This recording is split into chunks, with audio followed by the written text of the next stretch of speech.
Welcome back everyone in the next tutorial class of Applied Mathematics. I am Neha Agrawal and I am a faculty at the Department of Mathematics from NIT Polytechnic, Nagpur. Topic of our today's lecture is examples based on integration. So let's see the vision of the college. Excellence in technical education to empower youth. अब हम देखते हैं mission.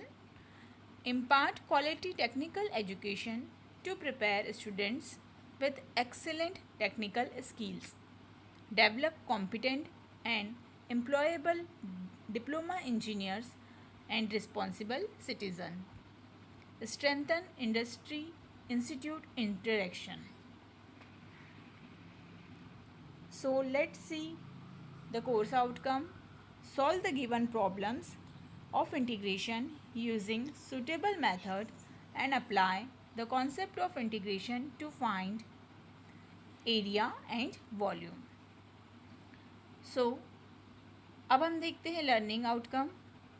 तो आज का ये video देखने के बाद आप लोग को क्या समझ में आता है.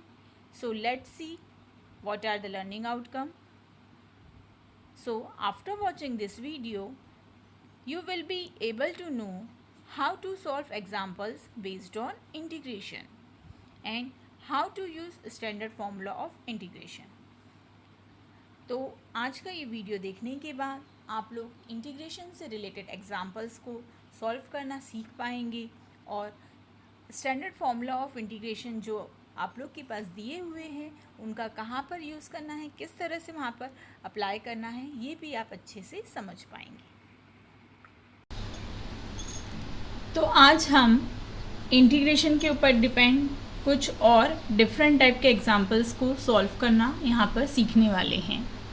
हमने लास्ट लेक्चर में इंटीग्रेशंस के फॉर्मूले भी देखा और कुछ एग्जांपल्स सॉल्व करके हमने देखा है. ठीक है, तो वही प्रोसीजर, सेम प्रोसीजर से हम आज कुछ और दूसरे एग्जांपल्स यहाँ पर सॉल्व कर रहे हैं. हमारा आज का फर्स्ट एग्जांपल है integral x into x minus 1 whole square into d x. हमें इन्हें क्या करना है, इंटीग्रेट करना है. तो सब में पहली स्टेप हमें पता ही है, क्या करते हैं हम i इक्वल टू लिखते हैं. ठीक है, x bracket x minus 1 whole square d x. First step हो गई हमारी. उसके बाद हमें क्या करना है, इसे इंटीग्रेट करना है.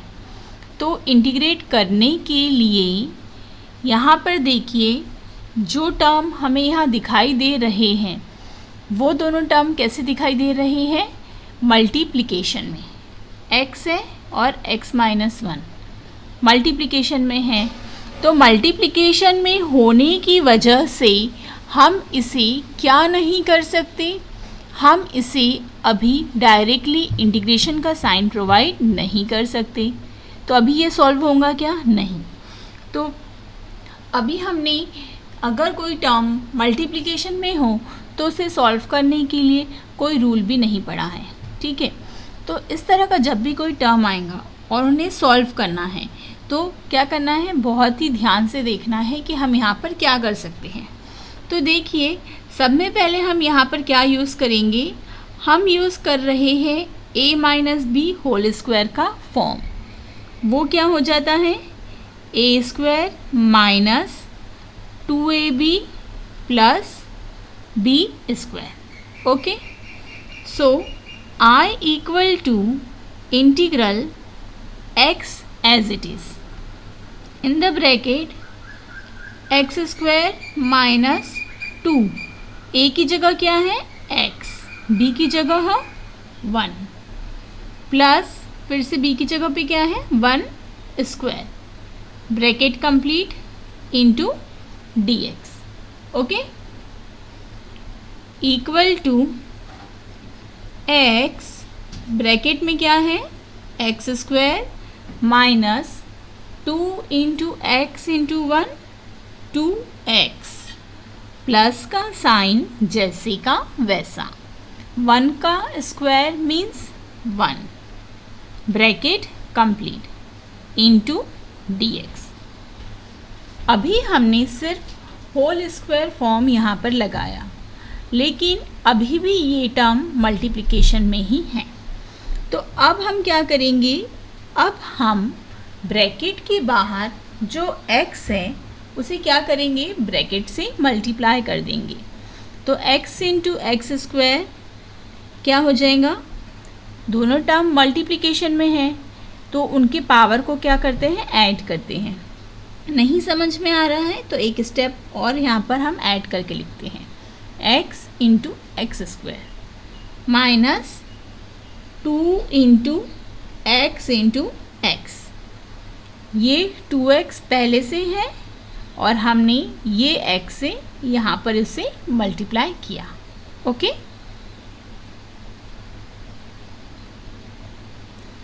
प्लस का sign as it is.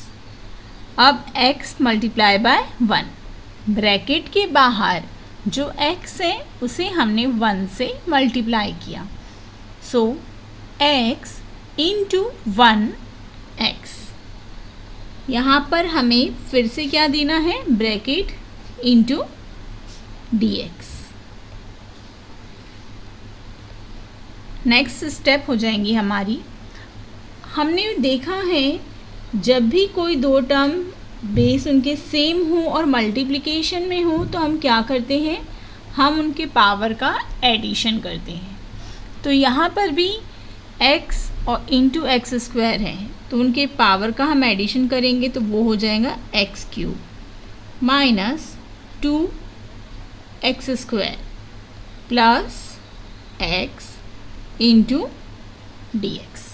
Okay, तो अब देखिए, अब सभी टर्म कैसे आ गए हैं, अलग अलग आ गए हैं और उनके बीच में प्लस और माइनस का साइन है।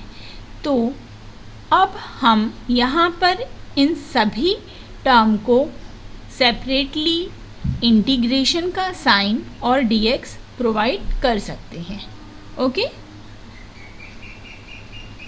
Equal to integral x cube dx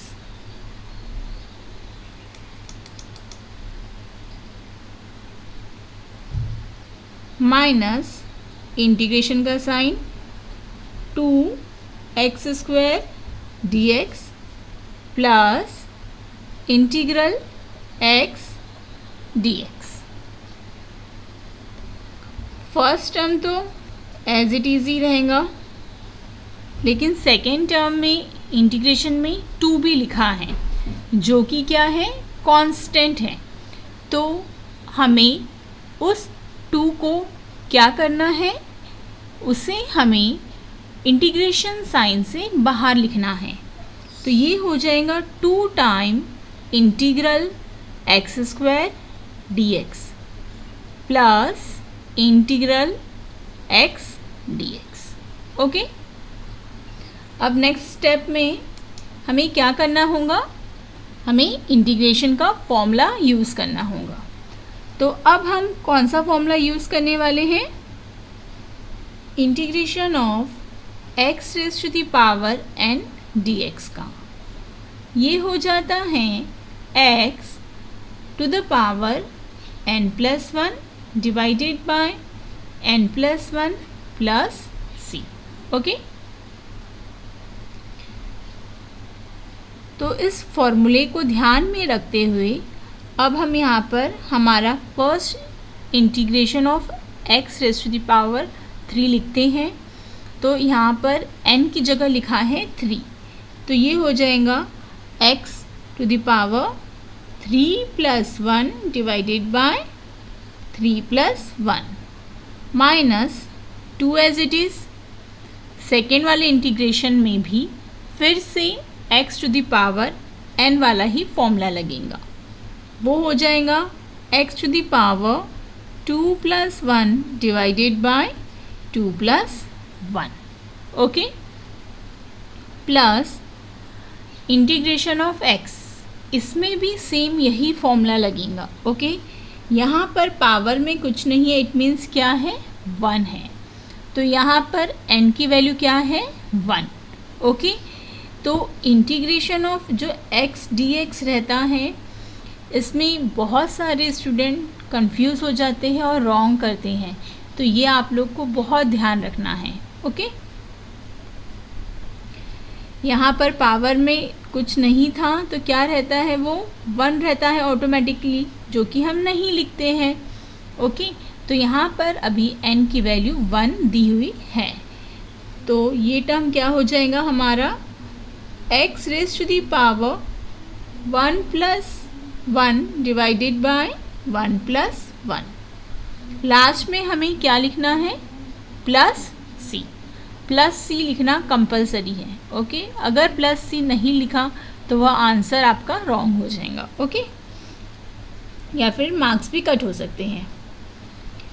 3 + 1 क्या हो गया, 4 divided by 4 minus 2 x raise to the power 3/3 plus x² 2 plus c।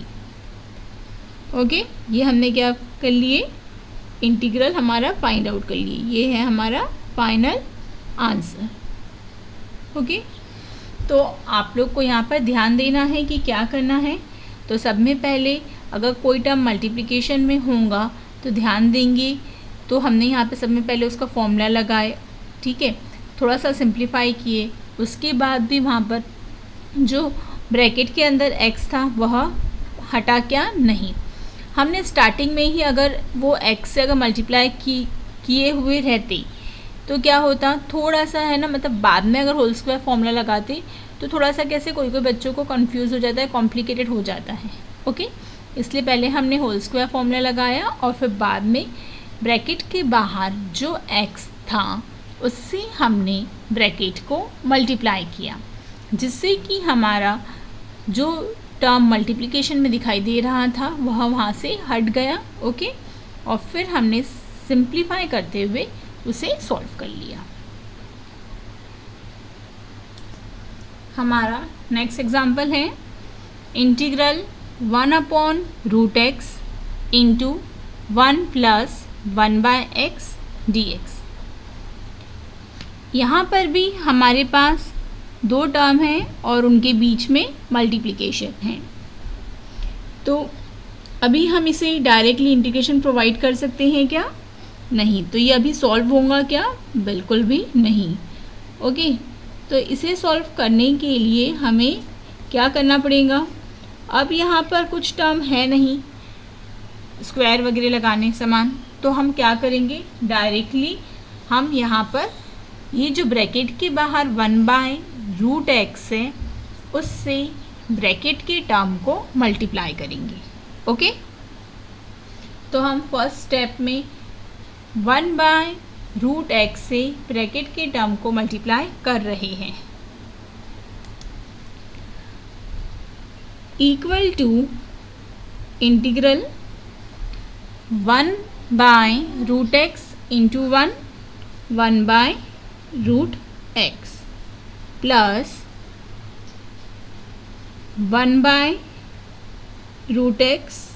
Into 1/x bracket dx। Okay,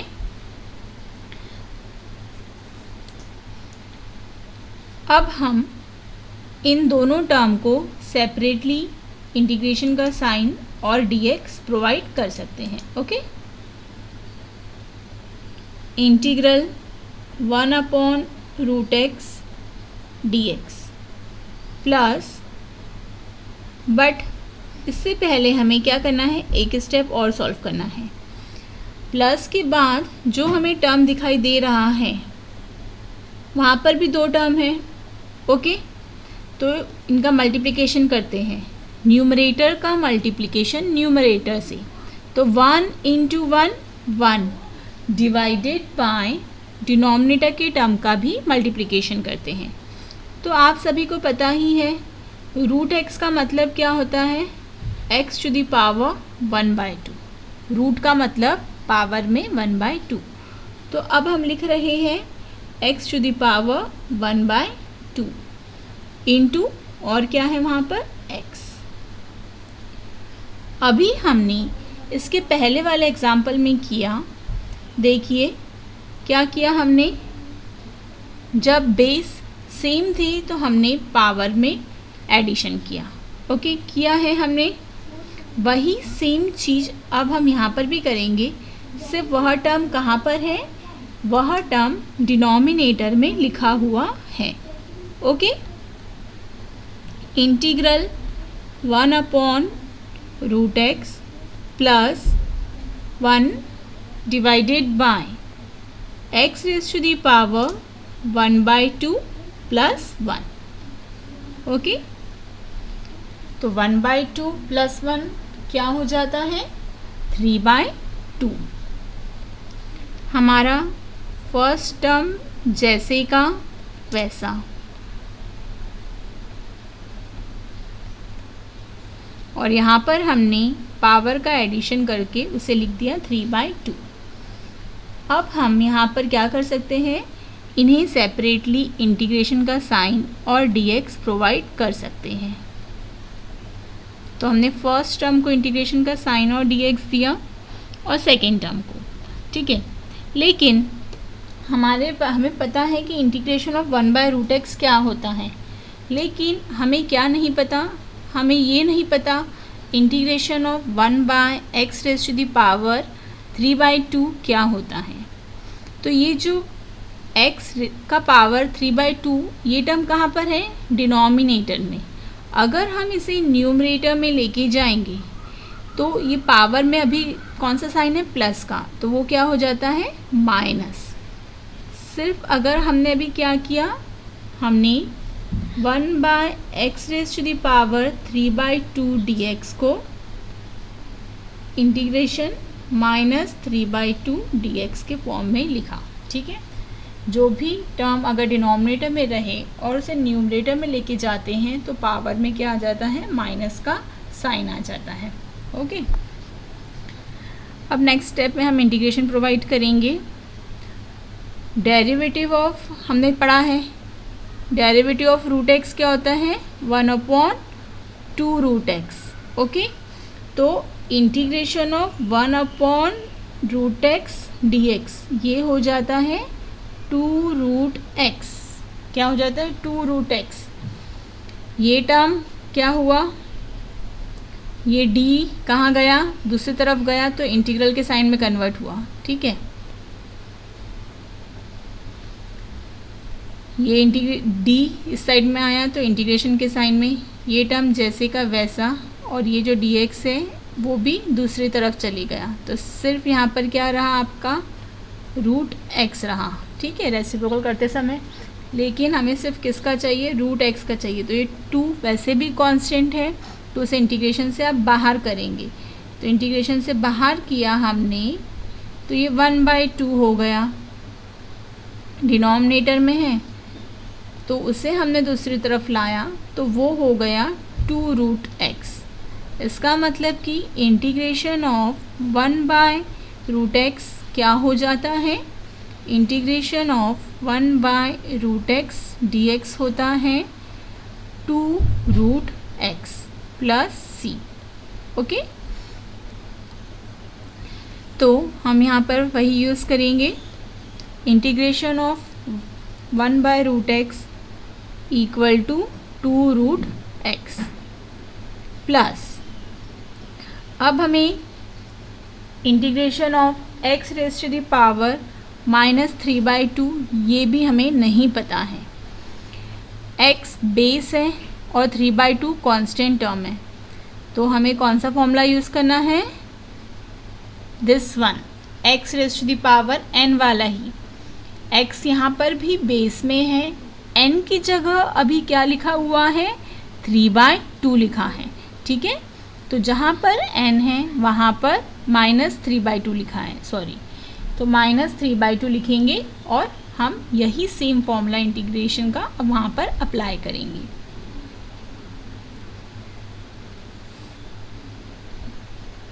x raise to the power -3/2 plus 1 divided by -3/2 plus 1 plus c, okay,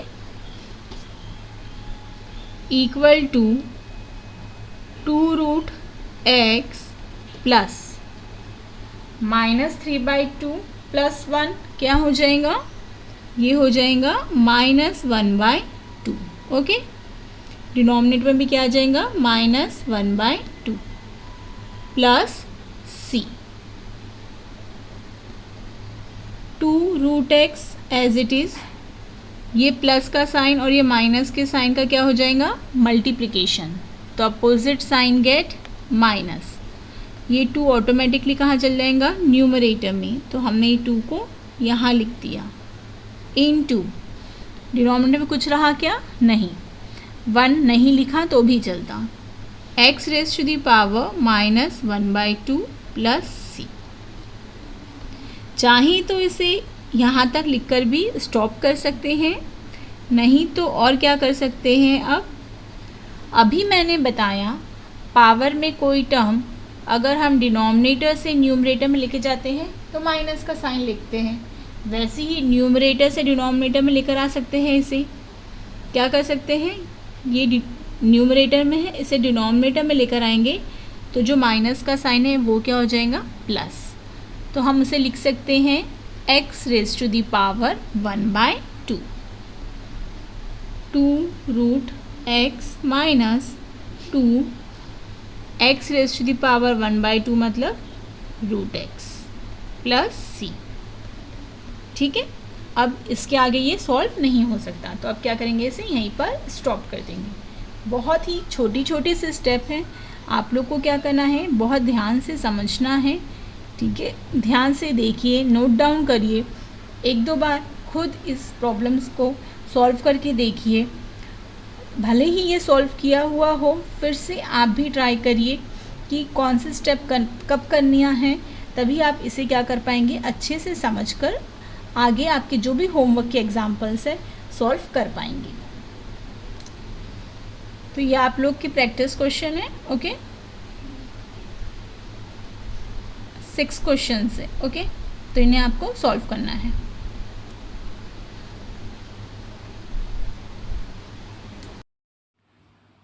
तो अब हम देखते हैं programme outcome. तो हमारा आज के topic का, हमारे आज के कोर्स आउटकम से हमारे कौन कौन से प्रोग्राम आउटकम सेटिस्फाइड होते हैं और मैप्ड होते हैं। तो हमारा आज यहाँ पर फर्स्ट प्रोग्राम आउटकम यहाँ पर मैप्ड होता है बेसिक डिसिप्लिन नॉलेज, और PO7 हमारा भी यहाँ पर मैप्ड होता है लाइफ लॉन्ग लर्निंग, ठीक है। आप लोग को इससे एकदम सिंपल सा बेसिक नॉलेज मिलता है, इंटीग्रेशन कहाँ यूज़ करना है, कैसे यूज़ करना है, और यहाँ इससे आप बहुत इजीली एरिया और वॉल्यूम भी हमेशा ही लाइफ में कभी भी फाइंड आउट कर सकते हैं। Our upcoming topic is examples on integration. Thank you for watching this video. So keep learning, happy learning.